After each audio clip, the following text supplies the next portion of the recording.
வணக்கம். நாளைய தினம் காந்தி ஜெயந்தி அக்டோபர் 2.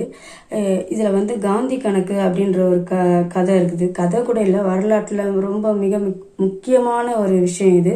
உப்பு சத்தியாகிரகம் நம்ம படிச்சிருப்போம். அது 1930 ஏப்ரல் 13 தொடங்கி திருச்சியில் தொடங்கி சுமார் 250 கிலோமீட்டர் தஞ்சை மாவட்டத்தில் ஒரு சிறிய கடற்கரை நகரமான வேதாரண்யத்தில் போய் முடிகிற மாதிரி அப்படிதான் அது. அங்கே காந்தி என்ன பண்ண, அவர் பல்லாயிரக்கணக்கான பேர் கலந்துக்கிறாங்க. இருந்தாலும் காந்தி வியாபாரிங்க கிட்ட நிதி உதவி கேட்குறாரு, ஆதரவு கேட்குறாரு. அப்போது வியாபாரிங்க சொல்கிறாங்க, நாங்கள் ஆதரவு தரோம், ஆனால் எங்களால் நிதி கொடுக்க முடியாது. அதுக்கு பதில் உங்கள் காந்தியவாதி இருக்கிறாங்க பார்த்தீங்களா, உங்கள் கூட இருக்கிறவங்களுக்கு நாங்கள் பொருளுங்க தரோம், அந்த பொருளுங்களுக்கு நாங்கள் காசு வாங்க மாட்டோம் அப்படின்னு சொல்கிறாங்க.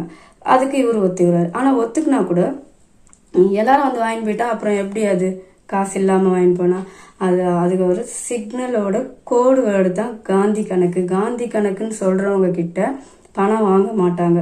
அது அவங்களுக்குள்ள ஒரு ரகசிய ஒரு இது.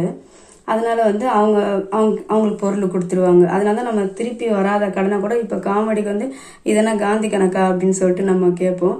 உண்மையான காந்தி கணக்கோட கதை இது தான். நன்றி, வணக்கம்.